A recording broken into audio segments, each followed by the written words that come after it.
1,000 rather days since President William Ruto was sworn into office as Kenya's 5th president. How would you sum up the president's 1,000 rather days in office? He has totally failed this country. He should be honorable enough, resign, and pave way for others to take over. Yes. Let's talk of your ambition, Prof. You are a candidate in the 2022 polls. You off-air told me you are considering vying again as president come 2027. You are convinced this time that you will win the presidency? Yes. And that conviction comes from where, Prof? From what I know that I cannot disclose. Predictably votes? I will win the presidency in this country. Let me campaign the way I'm doing. I'm going to win. Because I can see that most Kenyans want change and they need total change, and I'm that change. Because one, I don't have a history of corruption. My language has been very clear. I speak openly. I've stayed in other parts of the world and seen the way things are done.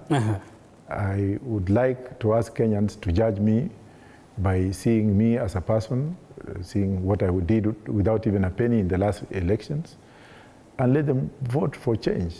But one thing I have to caution Kenyans, that I will be a benevolent dictator. So if they want to elect a dictator who will make things right, yes, I will be. And where will you draw the line of being a benevolent dictator and a brutal dictator? Well, there is brutal dictatorship. That's what we are seeing right now, where people are being arrested and thrown in jail. Not arrested, abducted, contrary to the laws that we made, contrary to the preamble that we have in the Constitution.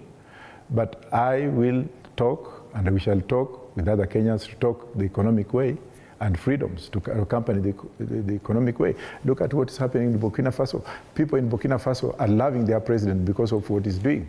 But I also check on the West. All the problems we have here, unless we speak, look at the foreign troops in this country, even though I didn't want to go that direction.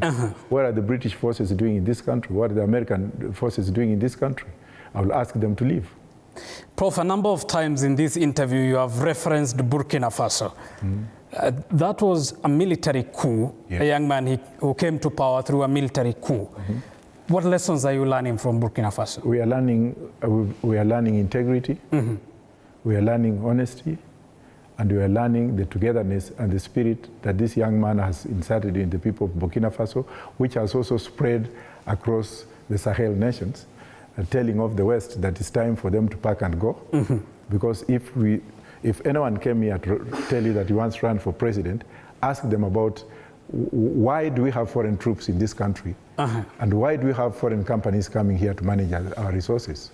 That's one thing people are very scared of speaking, but I will tell the Americans and the British that, you know what, we can stand on our own, and please give us time, give us a break. Prof, finally, because of the interest of time, in the 2022 polls, one of your agenda, rather,